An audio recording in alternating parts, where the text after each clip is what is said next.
Dalam pandangan Buddhis sebetulnya guru yang pertama itu adalah orang tua. Brahmati mata pitaro pubbacariati wucare. Pubba acarya, purwa acarya. Guru pertama, guru awal yang mengajar perilaku baik kepada anak-anaknya bukan di sekolah, adalah ibunya dan ayahnya. Sebaliknya, kalau anak-anak sudah masuk sekolah, kami menganjurkan, pandangan Buddhis menganjurkan, guru-guru di sekolah itu jangan hanya memberikan ilmu kognitif ya dalam dunia pendidikan. Tetapi guru-guru di sekolah juga harus bertindak, saya ini orang tua bagi anak-anak itu kalau anak-anak itu di sekolah. Orang tua adalah guru bagi anak-anaknya di rumah. Guru di sekolah adalah orang tua bagi anak-anak di sekolah. Sekali lagi, kalau dibalik, guru adalah orang tua bagi anak-anak di sekolah. Dia tidak sekadar mengajar ilmu, tidak sekadar mengasah intelektualitas anak-anak. Guru adalah orang tua yang memberikan kasih sayang kepada anak-anak di sekolah. Sedangkan orang tua adalah guru bagi anak-anak di rumah. Karena sebelum anak-anak masuk sekolah, anak-anak mendapat pelajaran dari orang tuanya. Pelajaran sila, berperilaku yang pantas, yang baik. Orang tua adalah guru pertama untuk memberikan pendidikan sila kepada anak-anak. Kalau bukan orang tua, siapa yang memberikan pendidikan sila kepada anak-anak? Tidak persoalan dia umat Buddha atau bukan. Orang tua adalah pubbacariya, guru pertama. Yang memberikan tahu pada anaknya, ini jangan, ini patut, itu tidak patut, ini tidak boleh, itu berbahaya. Itu memalukan. Seorang bapak, seorang ayah. Setiap pagi dia harus ke kantor. Dia setir sendiri. Dia mengemudikan mobilnya sendiri. Suatu hari, bapak ini, ayah ini sudah masuk mobil. Mobil mesinnya sudah dihidupkan, sudah di starter. Tinggal jalan. Tiba-tiba bapak ini membuka mobilnya, turun tergesa-gesa. Masuk ke rumah lagi, masuk ke kamar mandi. Kemudian mematikan lampu, switch off. Dan pintunya ditutup. Selesai itu dia tergesa-gesa masuk mobil, menutup pintu mobil, baru dia jalan. Apa yang aneh? Apa yang aneh yang dilakukan oleh ayah ini? Tidak ada yang aneh. Sangat biasa. Perilaku yang sangat sederhana. Buru-buru turun dari mobil. Karena lampu di WC belum dimatikan, di toilet belum dimatikan. Dia mematikan lampu di toilet. Menutup pintu kamar mandi. Kemudian dia kembali ke mobilnya, baru dia berangkat. Sebetulnya di zaman sekarang dia bisa menggunakan handphonenya atau SMS kepada istrinya atau kepada anaknya, tolong itu lampu di kamar mandi dimatikan, saya lupa mematikan, dan pintunya ditutup. Tetapi dia melakukan sendiri, sudah akan berangkat, dia turun dari mobil, dia masuk ke kamar mandi, dia switch off dan pintu kamar mandi ditutup, kemudian kembali ke mobil dan dia baru jalan. Apa yang dilakukan oleh ayah itu dilihat oleh anaknya yang SMP. Anaknya melihat, ayah ini ngapain sih? Buru-buru turun dari mobil. Oh, masuk kamar mandi, matikan lampu, tutup. Kemudian berangkat. Apakah yang dilakukan oleh ayah itu membawa dampak, membawa akibat? Seolah-olah tidak. Perbuatan sehari-hari yang sangat biasa. Dan yang dilakukan oleh ayah itu juga melakukan bukan untuk apa-apa. Kebiasaan dia mematikan lampu. Kebiasaan dia menutup pintu kamar mandi. Karena kalau kamar mandi tidak ditutup, dibiarkan terbuka, uapnya itu tidak sehat untuk penghuni rumah itu. Kemudian anak itu sekolah sampai SMA. Kemudian anak-anaknya yang melihat ayahnya mematikan lampu itu, tidak ada dampak bagi anak itu. Biasa saja. Tetapi kemudian sang anak ini berkeluarga. Anak yang dulu melihat ayahnya buru-buru mematikan lampu di kamar mandi itu, sekarang berkeluarga, punya anak. Anaknya sang anak ini masuk keluar kamar mandi tidak pernah mematikan lampu. Dan pintu kamar mandi tidak pernah ditutup, baunya berhamburan kemana-mana. Anak itu baru ingat apa yang pernah dia lihat dahulu. Berapa puluh tahun yang lalu. Waktu ayahnya naik mobil akan berangkat, buru-buru turun masuk kamar mandi, switch off, tutup kamar mandi, naik mobil baru berangkat. Dia buru-buru turun dari mobil hanya untuk mematikan lampu di kamar mandi dan menutup pintu kamar mandi. Berapa puluh tahun yang lalu yang dilihat oleh sang anak yang baru masuk SMP itu berguna. Sekarang setelah sang anak itu berkeluarga dan punya anak. Oleh karena itu, Ibu, Bapak, dan Saudara, berhati-hatilah dalam melakukan sesuatu.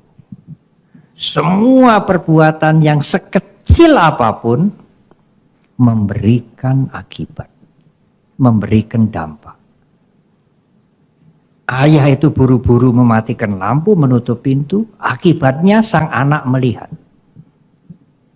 Tapi akibat sang anak melihat itu menjadi sebab baru. Setelah sang anak berkeluarga, dia baru ingat. Karena anaknya anak itu tidak pernah mau mematikan lampu. Dia ingat yang dilakukan oleh ayahnya. Saya sekarang harus mematikan lampu di kamar mandi dan menutup pintu. Untuk memberikan contoh pada anak-anak saya.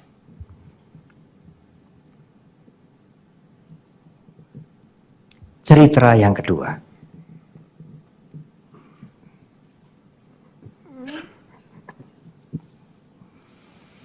Seorang ayah pergi ke warung. Dia membeli sesuatu. Habis 40.000. Dia membayar dengan selembar 50.000. Warungnya ini laris sekali. Pelayannya banyak sekali. Pelayan itu memberikan kembalian. Kalau moderator kita tahu susuk, tahu ya, disusui. Bukan susuk begini, ya, kembalian. Dia beli 40.000, dibayar 50.000. Pelayan toko itu karena saking sibuknya mengembalikan 100.000. Mirip-mirip, merahnya kan mirip-mirip. Sang ayah itu membawa anaknya. Ayahnya buru-buru, oh, karma baik berbuah, karma baik berbuah.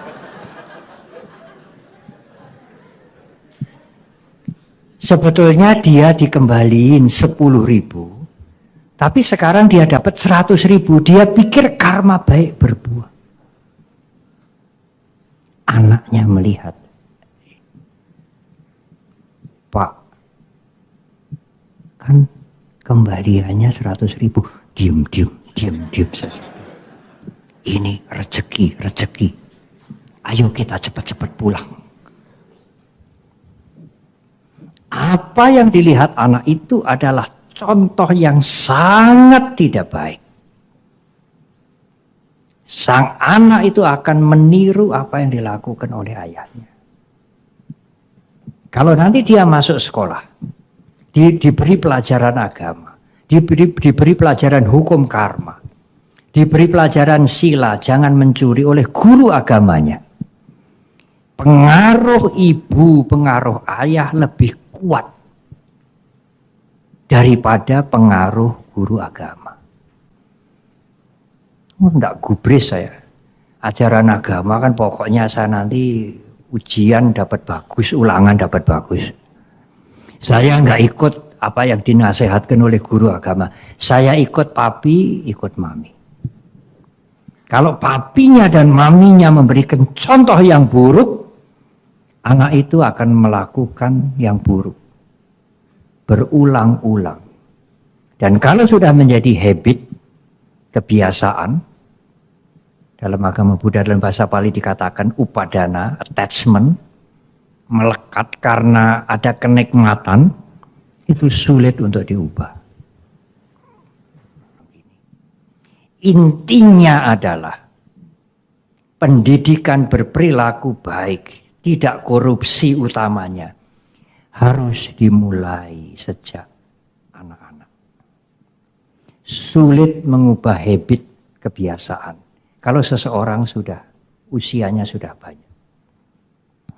Apalagi kalau korupsi itu membawa kenikmatan, untuk mengubah itu menjadi amat sulit. Harus dimulai dari kanak-kanak dan harus dimulai dengan perbuatan yang kecil-kecil. Jangan meremehkan perbuatan yang kecil-kecil. Apa saja yang kecil-kecil ada dampak. Kalau Anda memulai dengan yang kecil-kecil, jangan meremehkan yang kecil-kecil. Yang kecil-kecil itu akan berdampak hebat. Kalau yang kecil-kecil itu buruk, dampaknya bisa hebat buruk. Tetapi kalau yang kecil-kecil itu baik, dampaknya juga akan baik. Cerita terakhir. Banyak cerita itu, tapi yang lain disimpan. Di Jogja dulu ada sekolah ya, SMP. Sekolah SMP itu anaknya terkenal ndrugal-ndrugal. Nakal, jorok, tidak menghargai guru, dan lain-lain. Ya sekarang ini kan menjadi tren loh di koran-koran. Guru dikeroyok oleh kakek. Kakek sudah umur 71 menonjok muka gurunya. Karena cucunya dianggap dilecehkan. Kemudian orang tua mengeroyok guru dan lain-lain.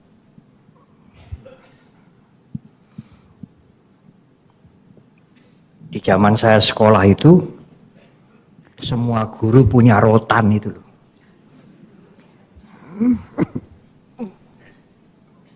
Kalau rotannya sudah bodol-bodol itu, sudah mau rusak itu, dia beli baru.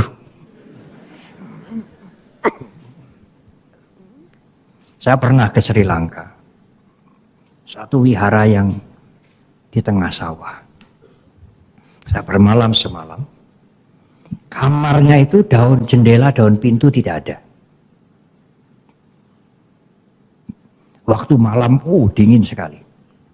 Jadi jubah serep yang kami bawa itu malam-malam harus untuk menutup jendela dan pintu itu supaya angin tidak masuk.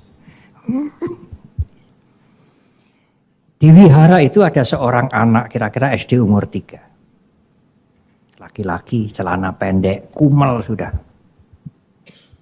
Anaknya tidak bersih.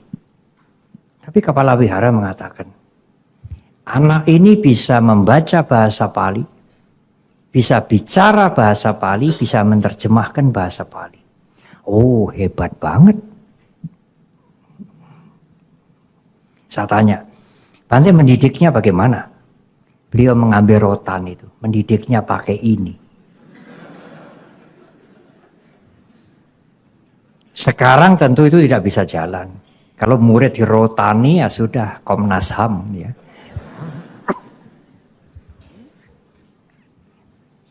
Apalagi jewer ini. Padahal seminggu yang lalu saya membaca bahwa di telinga ini banyak sekali urat-urat syaraf yang halus.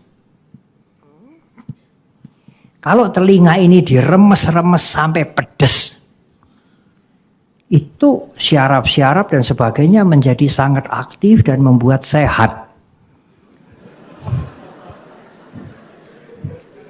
Saya pikir, oh kalau begitu zaman dulu guru-guru jeweri murid sampai pedes-pedes itu, syaraf-syaraf di otak ini aktif, lalu muridnya jadi pinter-pinter begitu. Ya, sekarang itu jadi perkara. Nah, sekarang cerita yang sesungguhnya. Sekolah di Jogja yang muridnya drugal-drugal itu, suatu hari mendapatkan kepala sekolah baru, SMP. Kepala sekolah itu berpikir bagaimana mendidik murid-murid ini. Supaya tahu aturan, menghormati guru, tidak seenaknya, tidak kurang ajar. Dan kepala sekolah ini tidak mau memakai kekerasan. Semakin memakai kekerasan, semakin diancam, oh dia semakin menjadi-jadi. Mau apa? Lalu dia punya cara. Muridnya ini suka buang ludah di mana-mana. Apalagi kalau musim influenza. Di Jawa mengatakan buang umbel. Kepala sekolah kemana-mana membawa tisu. Begitu muridnya buang ludah, buang ingus, buang umbel, kepala sekolah ambil tisu. Umbelnya itu diambil separuh oleh kepala sekolah. Lalu dia memberikan tisu kepada anak itu. Yang separuh kamu ambil sendiri. Saya ambil umbelmu separuh. Umbelmu separuh kamu ambil sendiri. Muridnya tidak bisa membantah. Kepala sekolah tidak. Jangan itu kotor. Nanti itu kumannya itu menular kemana-mana. Kamu berpendidikan atau tidak? Tidak. Dia akan menjadi-jadi membuang ingus.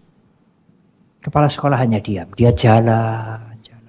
Setiap jam istirahat mengasuh dia jalan. Begitu ada yang buang ingus, buang ludah, dia ambil tisu, diambil. Lalu anaknya dipanggil, sini, kasih tisu. Kamu ambil ingusmu sendiri separuh. Saya sudah mengambil separuh. Sekolah itu menjadi baik. Apakah cara ini tidak bisa dilakukan oleh orang tua di rumah? Pak guru yang kepala sekolah itu melakukan itu untuk murid-muridnya. Sering dikatakan, sekali contoh lebih berharga daripada 10 kali ngomel. Jadi kalau orang tua memberikan nasihat 10 kali, tidak ada artinya. Sekali contoh lebih powerful, lebih bermanfaat dibandingkan dengan 10 kali nasihat.